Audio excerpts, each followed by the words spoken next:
అపోస్తల కార్యములు 15వ అధ్యాయము. అపోస్తలుల కార్యములు 15వ అధ్యాయము.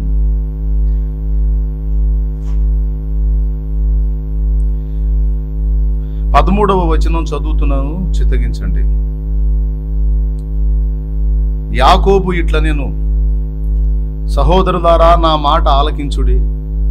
అన్యజనులలో నుండి దేవుడు తన నామము కొరకు ఒక జనమును ఏర్పరచుకొనుటకు వారిని ఎలాగూ మొదట కటాక్షించెనో సిమెయోను వివరించి ఉన్నాడు. ఇందుకు ప్రవక్తల వాక్యములు సరిపడి ఉన్నవి. ఎట్లనగా, ఆ తరువాత నేను తిరిగి వచ్చెదను, మనుషులలో కడమవారును నా నామము ఎవరికి పెట్టబడినో ఆ సమస్తమైన అన్యజను ప్రభువును వెదగునట్లు పడిపోయిన దావీదు గుడారమును తిరిగి కట్టెదను, దాని పాడైన వాటిని తిరిగి కట్టి దానిని నిలవబెట్టెదనని అనాది కాలము నుండి ఈ సంగతులను తెలియపరచిన ప్రభు సెలవిచ్చుచున్నాడు అని వ్రాయబడి ఉన్నది. కాబట్టి అన్యజనులలో నుండి దేవుని వైపు తిరుగుచున్న వారిని మనము కష్టపెట్టక, విగ్రహ సంబంధమైన అపవిత్రతను, జారత్వమును, గొంతు పిసిగి చంపిన దానిని, రక్తమును విసర్జించుటకు వారికి పత్రిక వ్రాసి పంపవలెనని నా అభిప్రాయము. ఎలయనగా సమాజ మందిరములలో ప్రతి విశ్రాంతి దినమున మోషే లేఖనములు చదువుట వలన మునుపటి తరముల నుండి అతని నియమమును ప్రకటించువారు ప్రతి పట్టణంలో ఉన్నారని చెప్పాను. అప్పుడు సహోదరులలో ముఖ్యులైన బర్సబ్బాను మారుపేరు గల యోదాను, శీలను తమలో ఏర్పరచుకొని పౌలుతోనూ బర్నబాతోనూ అంతియోకయుకు పంపుట యుక్తమని అపోస్తలులకును పెద్దలకును సంఘమంతటికి తోచెను. మనం చదువుకున్న ఈ వాక్య భాగంలో అన్యజనులలో నుండి యేసు ప్రభు వైపు తిరుగుతున్న వాళ్ళ విషయంలో మనం ఎలాంటి స్టెప్ తీసుకోవాలి, ఎలాంటి నిర్ణయాలు చేయాలి అనేటువంటి విషయంలో తర్జన భర్జన జరిగింది. ఎందుకంటే ఆది సంఘంలోనే 2 రకాల బోధలు స్టార్ట్ అయ్యాయి. ఒక బోధ అపోస్తలులకు దేవుడు అనుగ్రహించిన సత్యబోధ. మరొక బోధ అపోస్తలులు క్రీస్తు మూలంగా చెప్పినటువంటి సత్యానికి భిన్నమైనటువంటి తప్పుడు బోధ, పొరపాటు బోధ, దుర్బోధ. ఇది ఇప్పటి కాలంలో కాదు, అప్పటి నుంచే రన్నింగ్లో ఉంది.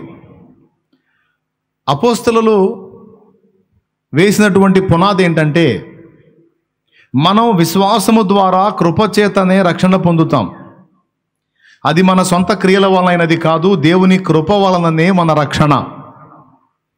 దీనికి మనం యేసునందు విశ్వాసం ఉంచుట మాత్రమే మారు మనసు పొందుట, యేసునందు విశ్వాసం ఉంచి మారు మనసు పొందుట, పాపక్షమాపణ నిమిత్తం బాప్తిస్మం పొందుట ద్వారా మనం జీవగ్రంథంలో పేరు సంపాదించుకొని నిత్య జీవానికి వారసురాండ్రం అవుతున్నాం. అంతేకాదు దేవుని కుమారులు కుమార్తెలు అన్న టైటిల్ కూడా పొందాం. దేన్ని బట్టి? మన విశ్వాసాన్ని బట్టి, ఆయన కృపను బట్టి. ఓకే, ఆయన కృప మన ఎడల ఉంది. అందుకే ఆ కృపే ఆయన శిలువ మీదకి వచ్చి ప్రాణం పెట్టడానికి కారణం. ఆ కృప, ఆ కనికరమే మన రక్షణాధారమైంది. మనం చెల్లించాల్సిన అమౌంట్ ఆయన కట్టాడు శిలువ మీద. అది ఎప్పటికీ మన జీవిత కాలానికి సరిపోను కట్టాడు. మళ్ళీ మధ్యలో బ్యాలెన్స్ ఏమి ఉండదు. 4 రోజులు మా వాడు తిండి తింటాడండి, ఇదిగో ముందే బిల్లు కడుతున్నాను అన్నట్టు జీవిత కాలానికి సరిపడా ఒకేసారి వెల చెల్లించాడు ఆ మహానుభావుడు. ఇంతవరకు నీవు చేసిన వాటికి, ఇక ముందు ఒకవేళ నీకు తెలిసి తెలియక జరిగే వాటికి మొత్తానికి నిత్య రక్షణకు నేను కారకుణ్ణి, నిత్యము నిన్ను రక్షించుటకు శక్తి గలవాణ్ణి. నీ జీవితకాలం అంతటికి సరిపోయినంత బిల్లు నేను కట్టేశాను నా రక్తముతో. నా బిడ్డలారా, నా యందలి విశ్వాసమును బట్టి నా కృపచేత మీరందరూ కూడా రక్షణ పొందుతారు. ఇది ప్రభు మనకు తెలియజేసిన మాట, అపోస్తలులు ప్రకటించిన మాట.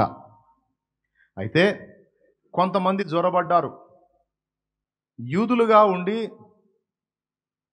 యేసు ప్రభుని తెలుసుకున్న వాళ్ళలో కొంతమంది రివర్స్ బోధ మొదలుపెట్టారు. ఈ సంఘానికి శత్రువు ఎవరు అంటే సైతాను. ఎందుకంటే వాళ్ళు కూర్చోవలసినటువంటి అంతస్తులో సంఘం పోయి కూర్చుంటుంది.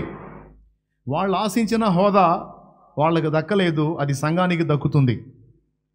వాడికి మనకేం ఆస్తి తగాదాలు లేవు, వాడి ఆస్తికి మనమేం వ్యాజ్యం ఆడలా. వాడికి మనకేం వ్యక్తిగత శత్రుత్వాలు లేవు, ఇంటి పక్కోడేం కాదు తగాద ఆడుకోవడానికి. అసలు వాడు ఎవడో ఏ ఏరియాలో ఉన్నాడో ఎక్కడున్నాడో మనకు తెలియదు. వాడి ముక్కు మొహం అవతారం ఎట్ట తగలబడిందో మనకు తెలియదు. కానీ వాడు మాత్రం మనల్ని భయంకరంగా ద్వేషిస్తున్నాడు. కారణం ఏంటంటే వాళ్ళు కోల్పోయినటువంటి ఆ ఆధిక్యతలోనికి సంఘము అనబడిన మనమందరం కూడా చేర్చబడటం దేవుని సంకల్పమైంది. దీనికి సూచనగా బైబిల్లోనే చాలా నిరూపణలు ఉన్నాయి. ఏర్పరచబడిన వారిని పిలిచాడు ముందు. ఒకడన్నాడు నేను పెళ్లి చేసుకున్నానండి క్రొత్తగా అన్నాడు. ఇంకొకడు అన్నాడు నేను ఎడ్లను కొన్నానండి, అవి బాగా దున్నుతున్నాయో లేదో చెక్ చేసుకోవాలి అన్నాడు. చెక్ చేసుకొని కదా ఎడ్లు కొనుక్కుంటాడు ఎవడైనా. అంటే రావటానికి ఇష్టం లేక సాకులు అన్నమాట. వీటిని కుంటి సాకులు అంటారు. అర్థమైందా? ఇంకొకడు నేను దూర ప్రాంతం వెళ్తున్నానని చెప్పాడు. అరే పెళ్లి విందు సిద్ధపరచబడింది రండిరా అని ఆహ్వానిస్తే ఒకడేమో పెళ్ళి అన్నాడు, ఒకడేమో దూరదేశం అన్నాడు, ఒకడేమో ఎడ్లను కొన్నాడు అన్నాడు, ఇంకొక ముచ్చట చెప్పాడు. దాసులు వచ్చి చెప్పారు యజమానుడికి, అయ్యా నువ్వు ఆహ్వానించావు, వాళ్ళు రాలేదు, మరి ఇక ఏం చేయమంటావు, భోజనశాల ఖాళీగా ఉందన్నారు. అప్పుడు అన్నాడు యజమానుడు, ఏర్పరచబడిన వారు నిర్లక్ష్యం చేసి తృణీకరించారు కనుక ఇక బొండి పొయ్యి రాజవీధి మొగలలోనూ వీధి మూలలలోనూ సందులలోనూ గుడ్డివారిని కుంటివారిని అంగహీనులను దిక్కులేని వారిని అనాథలను పిలవండి పోయి. వాళ్ళు తృణీకరించింది, వాళ్ళు నిర్లక్ష్యం చేసింది, ఇదిగో ఎన్నిక లేని వారికి నేను ఇస్తా, దీనులకు నేను ఇస్తా, అల్పులకు నేను ఇస్తా. వాళ్ళు కోల్పోయింది వీళ్ళు దక్కించుకుంటారు, పోయి పిలవండి అన్నాడు. ఇదే జరిగింది దేవదూతల విషయంలో కూడా. మానవ జాతిని నిర్మించడానికి ముందు దేవుడు దేవదూతలను నిర్మించాడు. ఆ నిర్మించబడినటువంటి దేవదూతలలో అగ్రగణ్యుడిగా ప్రసిద్ధిగాంచిన వాడు లూసిఫర్. ఒక శ్రేష్టమైన కెరూబు, అభిషేకింపబడిన కెరూబు అతడు. కాలుచున్న రాళ్ల మధ్య సంచరించిన వాడు, దేవుని అగ్ని పర్వతం మీద తిరిగినటువంటి వాడు. అతడికి మరుగైనదేదీ లేదు. దేవుణ్ణి మంచిగా ఆరాధించినటువంటి వాడు. దేవుడు వానికి అన్నీ బయలుపరిచాడు, అన్ని సంగతులు ప్రస్తావించాడు. దేవుని సంగతుల్లో చాలా విషయాలు వానితో పంచుకున్నాడు దేవుడు. అంతేకాదు ప్రత్యేకమైన శక్తులు కూడా కలిగిన వాడు. మన మహిమ వేరు, దేవదూతల మహిమ వేరు. ఒక సాధారణ దేవదూతకు కూడా చాలా మహిమ ఉంటుంది. మనం మాత్రం కొద్దిపాటి మహిమ కలిగి ఉంటాం, కానీ అంత మహిమ మనకు లేదు. మనకున్న కొద్దిపాటి మహిమే మన జ్ఞానం, మన తెలివి, మన పని, మన వ్యవహారం అంతా ఆ కొద్దిపాటి మహిమే. మన మహిమతో పోల్చుకుంటే దూతల మహిమ చాలా ఎక్కువ. వాళ్ళందరికంటే ఇంకా ఎక్కువ మహిమ కలిగినటువంటి వాడు, ఎక్కువ శక్తులు కలిగిన వాడు లూసిఫర్. దేవుడు కూడా సంతోషించాడు, నా పిల్లలే కదా సంతోషిస్తారు, నాకు విధేయులై ఉంటారని. వాళ్ళ విధేయతగా పరీక్ష పెట్టాడు. ఆ పరీక్షలో ఈ శ్రేష్టమైన కెరూబుగా ప్రసిద్ధిగాంచినటువంటి లూసిఫర్ పతనమయ్యాడు, ఫెయిల్ అయ్యాడు ఘోరంగా. వానితో పాటు అనేక మంది దేవదూతలు కూడా ఫెయిల్ అయ్యారు. వాస్తవంగా వాళ్ళు ఉన్నత స్థితిలో నిత్యత్వమంతా ఉండాల్సిన వాళ్ళు దేవుని మీద తిరుగుబాటు చేసి భ్రష్టులయ్యారు. వాళ్ళు కోల్పోయినటువంటి ఆధిక్యతలోనికి దేవుడు వారికంటే తక్కువ మహిమలో ఉన్న మనుషుల్ని ఎక్కింపగోరాడు. ఇదే మాట హన్నా ప్రవక్తిని ప్రవచించింది. దీనులను బీదలను పెంట కుప్పల మీద ఉన్న వారిని ఆయన పైకెత్తువాడు, అహంకారులను సింహాసనముల మీద నుండి పడద్రోసి దీనులను ఆయన ఎక్కించును. మొదటి కొరింథీ పత్రిక మీరు కానీ చూడగలిగితే అందులో 1:27 అంటాడు, సహోదరులారా దేవుడు మిమ్మల్ని పిలిచిన పిలుపును చూడండి, మీలో లోకరీతిని గనులైనను జ్ఞానులైనను గొప్ప వంశపు వారైనను పిలువబడలేదు గాని ఏ శరీరియు దేవుని ఎదుట అతిశయింపకుండునట్లు బలవంతులైన వారిని సిగ్గుపరచడానికి బలహీనులను దేవుడు ఏర్పరచుకున్నాడు. ఎన్నికైన వారిని తృణీకరించడానికి తృణీకరింపబడిన వారిని దేవుడు ఏర్పరచుకున్నాడు. ఇలాగా కింద చెబుతాడనమాట ఆ విషయాలన్నిటిని కూడా. అంటే మొదట దేవదూతలకు ఇవ్వబడిన ఆధిక్యత, వాళ్ళు లాస్ అయ్యారు, వాళ్ళు తృణీకరించారు. ఇప్పుడు మనం దాన్ని స్వతంత్రించుకుంటున్నాం. అందుకు కక్ష మన మీద వాడికి, మనమేదో వాడికి చేశామని కాదు, వాళ్ళకి దక్కంది మనకు దక్కిందన్న కుళ్ళు, అసూయ, మత్సరం వాడి లక్షణం. పోనీ మరి అంత బుద్ధిగల్లోడి, అంత కావాలనుకున్నోడు నువ్వు జాగ్రత్తగా ఉండి పొందుకోవచ్చుగా. ఇప్పుడైనా పోయిందేముంది, ఇప్పుడైనా నువ్వు పశ్చాత్తాపడి మారు మనసు పొందితే ఇప్పుడైనా నీకు అవకాశం ఉంటుందిరా సైతాన్. కానీ ఏం చేద్దాం, తెలియక నువ్వు పొరపాటు పడలా మాలాగా. అన్నీ తెలిసే నువ్వు తిరుగుబాటు చేసావు కాబట్టి నీకు క్షమాపణ లేదు. నువ్వు పశ్చాత్తాపడి ఒకవేళ దేవా ఇప్పుడైనా తప్పు అయిపోయిందంటే ఇప్పుడైనా నీకు ఎగ్జామ్షన్ ఉంది, కానీ నువ్వు అలా చెయ్యవు అని మనం అంటున్నాం. మనకుంది, ఎందుకంటే మనం అర్థం చేసుకొని ఆయన పాదాలు పట్టుకున్నాం. ఏడవకండ్రా అని మనల్ని పైకి ఎత్తుకున్నాడు, చంకను ఎత్తుకున్నాడు, తర్వాత సింహాసనానికి ఎత్తుతాడు. అర్థమైందా? ఇశ్రాయేలు జనాంగం విషయంలో కూడా అదే జరిగింది. ఏం జరిగింది? మొదట ఆధిక్యత వాళ్ళకి ఇవ్వబడింది. ఆధిక్యత వాళ్ళకి ఇవ్వబడింది. లేఖనములు వారి పరం చేయబడ్డాయి. దేవుడు ఏర్పరచుకున్నటువంటి ప్రజలు, దైవ జనాంగం అనే టైటిల్ భూమి మీద ఉన్న ఏ జనమునకు లేదు, ఆ జనమునకే దక్కింది. పితరులు వీరివారు, లేఖనములు వీరివి. శరీరమును బట్టి క్రీస్తు కూడా వారిలోనే పుట్టాడు. ఆయన సర్వాధికారి అయిన దేవుడై ఉండి నిరంతరం స్తోత్రార్హుడై ఉన్నాడు. రోమాపత్రిక 5:11 9:11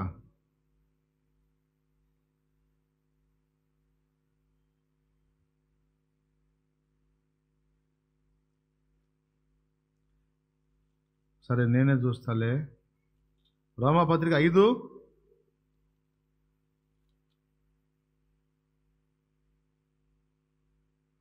చూడండి.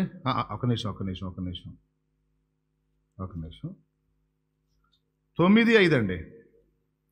5:9 9:5 9:11 అన్నాయి కదా పాపం. 11లో దేవులు అడుగున్నారు మీరు. 9:5 పితరులు వీరివారు శరీరమును బట్టి క్రీస్తు వీరిలో పుట్టెను. ఆయన సర్వాధికారి అయిన దేవుడై ఉండి నిరంతరం స్తోత్రార్హుడై ఉన్నాడు. యేసు దేవుడు అని ఎక్కడుంది అనే జఫాలకి చూపించండి. దేవునికి స్తోత్రం అనగా మందారాలకి చూపించండి. యేసు దేవుడని ఎక్కడుంది అని ఎవడని అడిగితే ఎక్కడుండు, బైబిల్లో కనపడితే నమ్ముతావా? కనపడితే నమ్ముతానంటే చూపించు. రోమా 9:5 ఏమనుంది? ఆయన సర్వాధికారి అయిన దేవుడై ఉండి నిరంతరం స్తోత్రార్హుడై ఉన్నాడు. యోహాను సువార్త 1:18 అద్వితీయ దేవుడు. యోహాను సువార్త 1:1 వాక్యమై ఉన్న దేవుడు. యోహాను సువార్త చూస్తున్నారా? యేసు దేవుడని ఎక్కడుంది అన్నదానికి ఆ రిఫరెన్సులు కొంతమంది ఈ జఫా మేధావులు తయారయ్యారు. యేసు దేవుడని ఎక్కడుంది బైబిల్లో, ఎక్కడుంది బైబిల్లో అని వాళ్ళకి చూపించండి. రిఫరెన్స్లు అని రాసి పెట్టుకొని ఇంట్రెస్ట్ ఉంటే. యోహాను సువార్త 1:1 ఆదియందు వాక్యం ఉండెను, వాక్యము దేవుని యొద్ద ఉండెను, వాక్యము దేవుడై అయిపోయింది. వాక్యమై ఉన్న దేవుడు 14వ అధ్యాయంలో ఆ వాక్యమే శరీరధారి అయి కృపాసత్య సంపూర్ణుడుగా మన మధ్య నివసించెను. యేసు దేవుడని ఎక్కడుందన్నోడికల్లా చెప్పండి. పాత నిబంధనలో యెహోవా అని చెప్పబడిన వాడు యేసుక్రీస్తేనని సాక్ష్యం ఇవ్వండి. యెహోవా అనే పేరు కలిగిన వాడు ఒకరు కాదు, ఒకరికంటే ఎక్కువ మంది ఉన్నారని కూడా తెలియజేయండి. చూడండి, పాత నిబంధనలో యెహోవా అని పిలువబడిన వాడు కూడా యేసు ప్రభువే. ఇప్పుడు రాసుకున్నారా రెఫరెన్స్లో? రోమాపత్రిక 9వ అధ్యాయం 5వ వచనం ఈయన సర్వాధికారి అయిన దేవుడై ఉండి నిరంతరము స్తోత్రార్హుడై ఉన్నాడు. అక్కడ యేసు సర్వాధికారి అయిన దేవుడు. తర్వాత యోహాను సువార్త 1:1 వాక్యమై ఉన్న దేవుడు. 2 అయిపోయిందా? ఇక మూడవది యోహాను సువార్త 1:18. తండ్రి రొమ్మున ఆనుకొని ఉన్న అద్వితీయ కుమారుడే దాన్ని బయలుపరచెను. తండ్రి రొమ్ముననున్న అద్వితీయ కుమారుడే ఆయనను బయలుపరచెను. అద్వితీయ కుమారుడే అన్న కాడ ఒక అంకె వేసి పుట్టినోట్లో రాస్తాడు. ఏమనుంది? అద్వితీయ దేవుడే అని ఉంటుంది. చూడు పుట్టినోట్లో ఏముందో చదువు.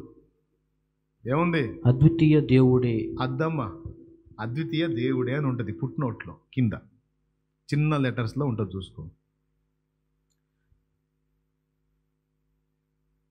చిన్న లెటర్స్లో ఉంటుంది, దాన్ని రౌండ్ చేసుకోండి. ఉందా?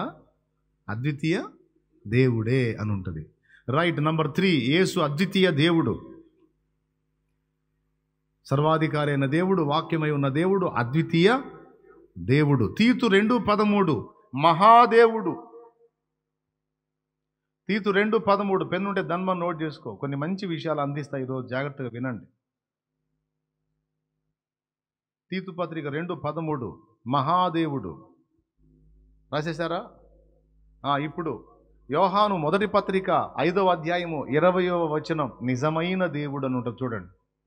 యోహాను సువార్త అంటున్నాను, సారీ, యోహాను రాసిన మొదటి పత్రిక అది మొదటి పత్రిక 5వ అధ్యాయము 20వ వచనం.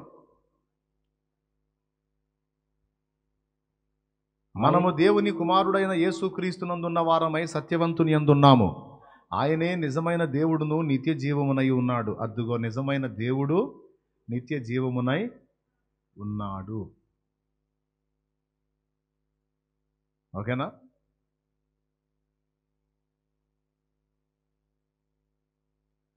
ఎన్నైనా ఇప్పుడు ఎన్ని రకాలుగా కనపడ్డాడు ఆయన? సర్వాధికారి అయిన దేవుడు, వాక్యమై ఉన్న దేవుడు, అద్వితీయ దేవుడు, మహాదేవుడు, నిజమైన దేవుడు. ఇన్ని రకాలుగా ఉంటే యేసు దేవుడు అని ఎక్కడుంది అంటాడు. మరి వాడిని జఫానకి ఏమనాలి నేను? అందుకే అంటున్నా, జఫానగా దూషణ అనుకోవాకండి. ఆయుర్వేద భాషలో మందారం అని అర్థం, హెబ్రీ భాషలో అందమైన అని అర్థం. దేవునికి స్తోత్రం, హల్లెలూయా. హెబ్రీ భాషలో జఫా అంటే బ్యూటిఫుల్. కాబట్టి వాళ్ళు మరి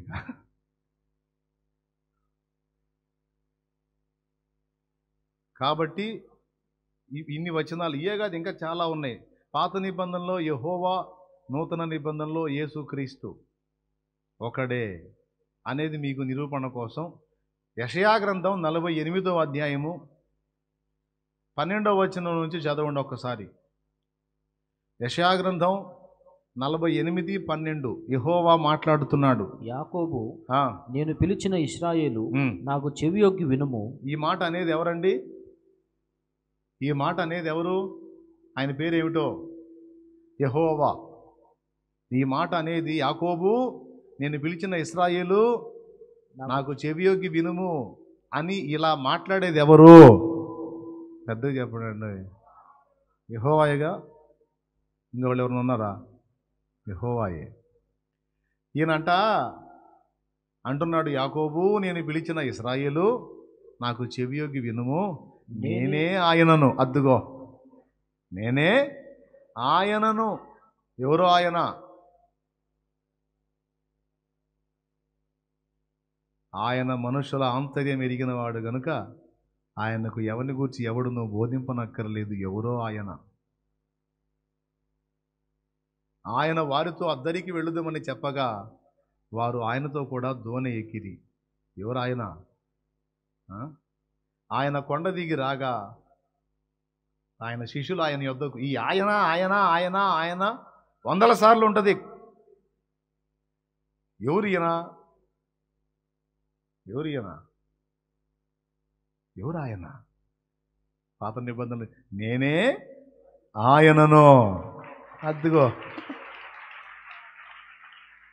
ఈ ఆయనతో ఎట్ట సెట్ అవుదాం బ్రదరు? ఇంకేమన్నా ఉన్నాయా అంటే ఆ తర్వాత చదువు. నేనే మొదటి వాడను, కడపటి వాడను. నేనే మొదటి వాడను, ఆయననా? ప్రకటన గ్రంథం 1:18 యేసుక్రీస్తు అనే ఆయన సాక్ష్యం ఇస్తున్నాడు ఇదే మాట. నేను మొదటి వాడను కడపటి వాడను అద్దుగో జీవించువాడను. మృతుడనైతిని గాని ఇదిగో యుగయుగములో సజీవుడనై ఉన్నాను.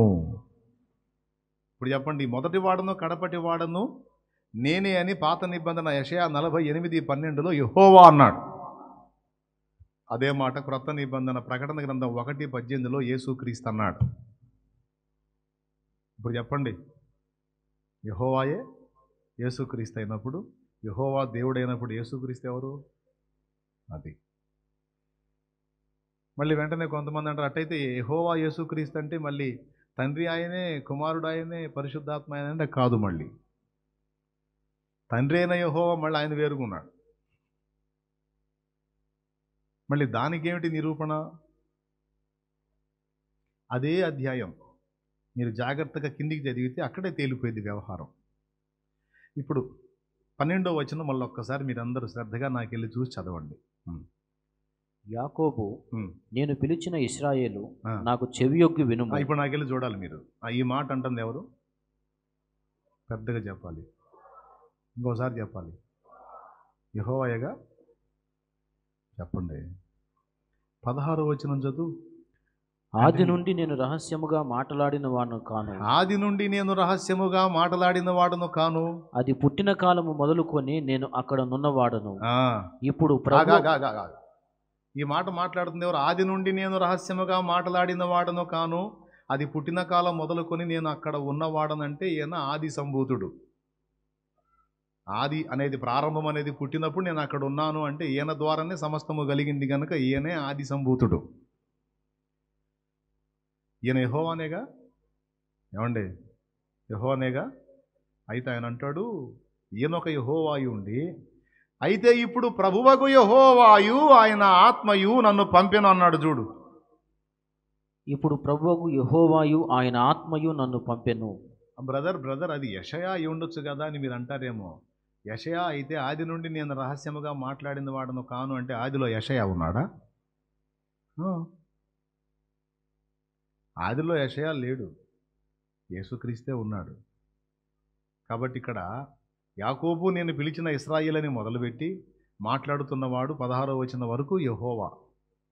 ఎవరి యెహోవా? ఆది సంభూతుడైన యెహోవా, కుమారుడై ఉన్న యెహోవా, యేసుక్రీస్తే. ఆయనే 16వ వచనం 3వ లైన్ నుంచి, అయితే ఇప్పుడు ప్రభువగు యెహోవాయు ఆయన ఆత్మయు నన్ను పంపెను. ఏమంటున్నాడు ఇప్పుడు? అంటే ప్రభు అయిన యెహోవా ఎవరు? ఆయన ఆత్మ ఎవరు? ఆత్మ పరిశుద్ధాత్మ. ప్రభువగు యెహోవా అంటే తండ్రి అయిన దేవుడు. కుమారుని లోకంలో పంపింది ఎవరు? పెద్దగా చెప్పండి. తడవులు ఆడవాకండి, కథ సౌండ్ పెంచండి. ఇక్కడ మౌనంగా ఉండే జనాల దగ్గర మేమే అంటున్నారు. మాట్లాడాలా, బయటికి పోయి తర్కించాలా, మాట్లాడాలా, సత్యం నిరూపించాలా. ఇప్పుడు చెప్పండి, యెహోవాలు ఎంతమంది ఉన్నారండి? ఒకడేనా? ఒకరికంటే ఎక్కువ మంది కనపడుతున్నారా? మళ్ళీ ఒకడే అంటారు. ఇప్పుడు ఇద్దరిని చూపించాగండి. మాట్లాడాయని ఒక యెహోవా, ఆయనే చెప్పాడు ప్రభువు యెహోవాయు. అది తృప్తి కలగలేదా? సరే, నిర్గమకాండానికి బండి. నువ్వు ఇశ్రాయేలు గురించి చెబుతా మళ్ళీ ఇటు వచ్చావేంది అనవాకండి. వస్తా ఆడికే వస్తా. నిర్గమాకాండము 23వ అధ్యాయం 20వ వచనం నుంచి చదువు. ఇదిగో త్రోవలో నిన్ను కాపాడి నేను సిద్ధపరిచిన చోటుకు నిన్ను రప్పించుటకు ఒక దూతను నీకు ముందుగా పంపుచున్నాను. ఆయన సన్నిధిని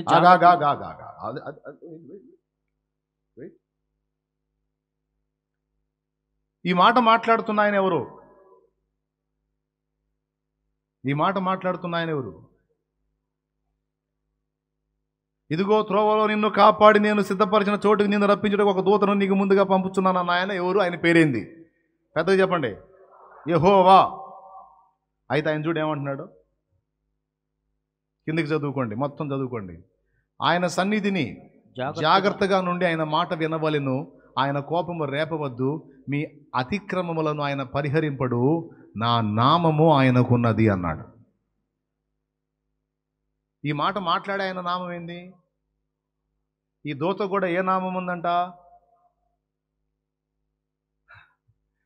యేసుక్రీస్తు తర్వాత యెహోవా. ఓకేనా? ఇప్పుడు చెప్పండి, ఒక యెహోవా తన నామమే కలిగిన ఇంకొక యెహోవాను గురించి మాట్లాడుతున్నాడు. తండ్రి, కుమార, పరిశుద్ధ, ముగ్గురు సపరేట్ వ్యక్తులే, వేరువేరు వ్యక్తులే. అయినా అభిప్రాయములోనూ, వ్యవహారములోనూ, ఆలోచనలోనూ, ఐడియాలజీలోనూ, సమస్తంలో కూడా ఒకే విధంగా స్పందిస్తారు గనక ముగ్గురైనా, 30 మంది అయినా, 300 మంది అయినా, 3000 మంది అయినా, 3 లక్షల మంది అయినా ఒక్కడితో సమానమే. అర్థమైందా? ఇప్పుడు లోకంలో నేను గతంలో మొక్కిన త్రిత్వం ఒకటి ఉంది. నేను గతంలో మొక్కాను ఒక త్రిత్వానికి. నేను గతంలో మొక్కిన వాళ్ళు త్రిమూర్తులని మొక్కాను నేను. అయితే బైబిల్లో చెప్పబడిన త్రిత్వంలో ఉన్న ఏకత్వం నేను లోకంలో మొక్కిన వాళ్ళలో లేదు.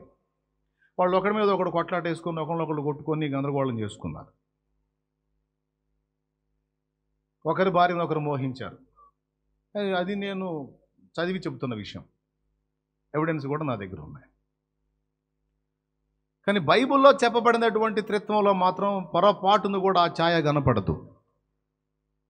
తండ్రి, ఇదిగో నీ చిత్తము నెరవేర్చడానికి నేను వచ్చాననేమో కుమారుడు అంటాడు. ఆ తండ్రి ఏమంటాడు తెలుసా? అన్ని నామముల కంటే పై నామం నా కుమారుడి నామమే, మీరు నా కుమారుని ద్వారా రావాల్సిందే, నాదేం లేదు ఆయన అంటాడు ఈయన. ఏమైనా అర్థమైందా? ఇద్దరు కలిసి పరిశుద్ధాత్మని కనపరుస్తారు, పరిశుద్ధాత్మ ఇద్దరిని కనపరుస్తాడు. మొత్తం ముగ్గురు కలిసి ఒకరినొకరు పరస్పరం సన్మానించుకుంటారు, గౌరవించుకుంటారు. అభిప్రాయములు, ఆలోచనలు, వ్యవహారములు, ఐడియాలజీలు మొత్తం ఒకటే. అయినప్పుడు ఇక 3 కోట్ల మంది అయితే మాత్రం ఏమి? ఒక్కడితో సమానమే. అందుకే దేవుడు ఒక్కడే అన్నది వాక్యం. తాగుబోతు భర్తని కలిసి కొట్టాలని ఫిక్స్ అయిపోయారు ఒక ఫ్యామిలీ. తాగుబోతుడు తాగొచ్చి గందరగోళం చేస్తున్నాడు. 3 కొడుకులు, భార్య, కూతురు. ఎంతమంది మొత్తం? ఫిక్స్ అయిపోయారు. వచ్చాడు ఎప్పట్లానే తాగి అనుకుంటూ వచ్చాడు. పట్టుకొని మొత్తం కలిసి బాదారు. బాదినప్పుడు ఏమంటాడు? మొత్తం కలిసి ఒకటయ్యారన్నమాట. బయటికి పోయి వీడు ఏం చెప్తాడు? మొత్తం ఒక్కటై నన్ను అంటే మొత్తం ఒకరి మీద ఒకళ్ళు పట్టుకొని కట్టేసుకొని ఒకటై కొట్టారా? మరి ఒకటవటం ఏంటి అంటే, ఈ తాగుబోతోడిని తన్నాలి అన్న పాయింట్లో అందరూ కలిసి ఏకీభవించినందున, అభిప్రాయములో ఏకత్వం ఉన్నందున మనం ఏమని వాడుతున్నాం? తాగుబోతుడు ఏమని చెబుతాడు? మొత్తం ఒకటయ్యారు, మొత్తం ఒకటయ్యారు. అది ఆడపిల్ల అమ్మో మామూలు కొట్టిందా ఈ చంపలని మొత్తం ఒకటయ్యారు. ఆడపిల్ల లేదు, మగపిల్ల లేదు, భార్య లేదు, మొత్తం కలిసి కొట్టారు. మొత్తం ఒకటయ్యారు. మొత్తం ఎట్లా?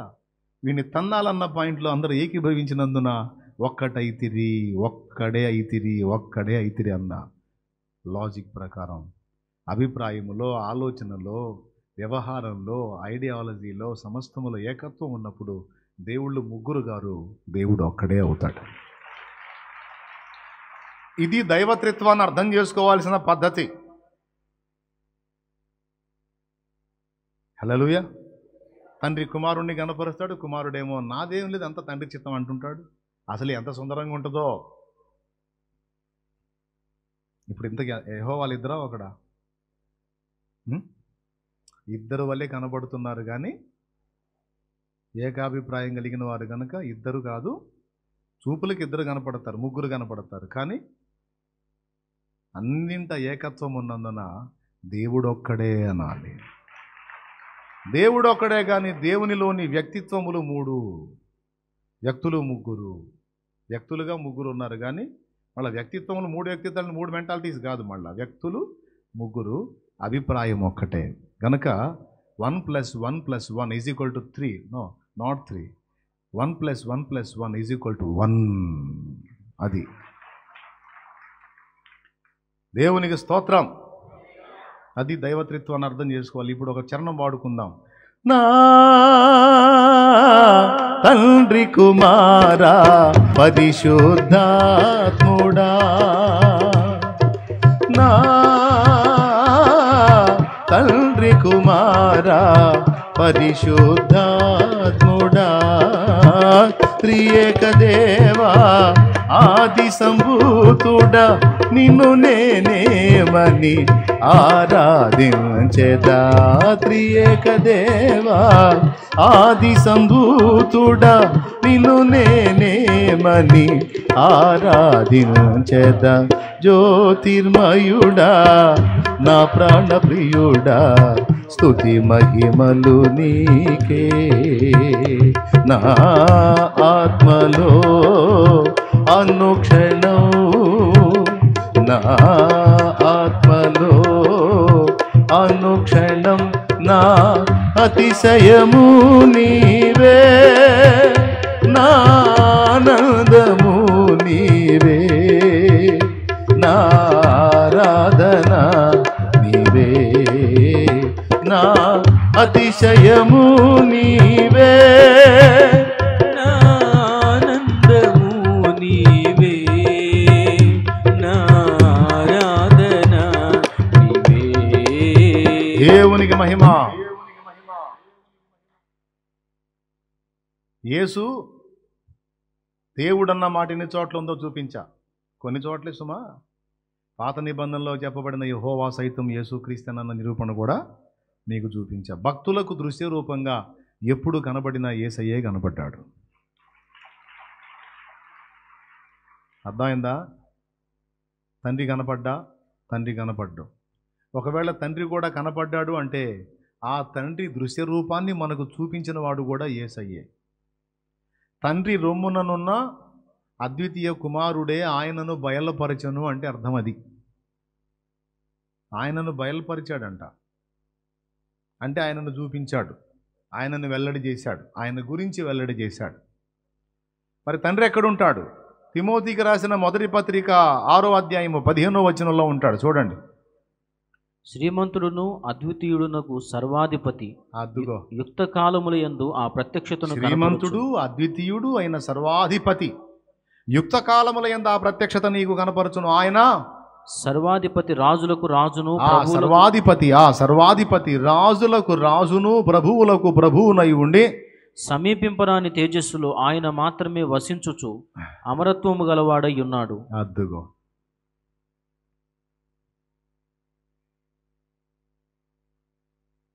వర్షిప్ కోరస్ ఒకటి ఉంది, మీరు విన్నారో లేదో. సమీపించరాని తేజస్సులోన వసించు అమరుండవే,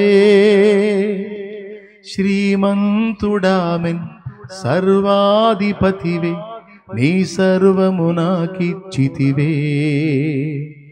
సమీపించరాని తేజస్సులోన వసించు అమరుండవే, శ్రీమంతుడామెన్ సర్వాధిపతివే, నీ సర్వం నాకిచ్చితివే. ఆరాధనా ఆరాధనా ఆరాధనా ఆరాధనా యేసు ప్రభునకే, నా యేసు. దేవునికి మహిమ. మరి తండ్రి ఎక్కడున్నాడు? ధన్మని చెప్పేసేయాలి. సమీపించరాని. మరి ప్రకటన గ్రంథంలో పరలోకంలో సింహాసనం మీద కూర్చున్నాడు ఎవరు? ఆయన ఎవరు? తండ్రి యొక్క దృశ్య రూపము. ఆయన ఎన్ని చోట్ల ఉన్నాడో చూడండి. మరి సమీపించరాని తేజస్సులో ఉన్నాడా? ప్రకటన గ్రంథం 5లో సింహాసనం మీద కూర్చొని ఉన్నాడు ఆయనే. మమ్రే దగ్గర ఉన్న సింధూర వనంలో యెహోవా అబ్రహాము కనపడ్డాడని ఉంది. దైవత్రిత్వంలోని 3 వ్యక్తులు వచ్చారు ఆయన దగ్గరికి, అబ్రహాం దగ్గరికి. అంటే ఆయన ఎన్ని చోట్లైనా ఉండగలిగే సౌకర్యం ఆయనకి ఉంది. కానీ భక్తులతో వ్యవహరించి, భక్తులతో మాట్లాడి, భక్తులకు ముందు నడిచి, భక్తులకు తండ్రిని గూర్చి బయలుపరిచింది మాత్రం, భక్తులకు ఎప్పుడు కనబడి మాట్లాడినా అలా మాట్లాడింది మాత్రం ప్రభు అయిన యేసుక్రీస్తయ్య. ఆయనకు ఎన్ని పేర్లో, ఇమ్మానుయేలని, మెల్కీసెదెక్ అని, షాలేము రాజని, యెహోవా దూత అని, యెహోవా కాపరి అని, యెహోవా సహకారి అని, యెహోవా బాహు అని. యేసయ్య పేర్లు ఎన్ని పేర్లో. ఆశ్చర్యకరుడు, ఆలోచనకర్త, బలవంతుడగు దేవుడు, నిత్యుడగు తండ్రి, సమాధానకర్త అధిపతి అని ఆయనకి ఒక పెద్ద పేరు. మొత్తం కలిపి అనేక పేర్లు కాదు, మొత్తం ఒకటే పేరంట. స్తోత్రం.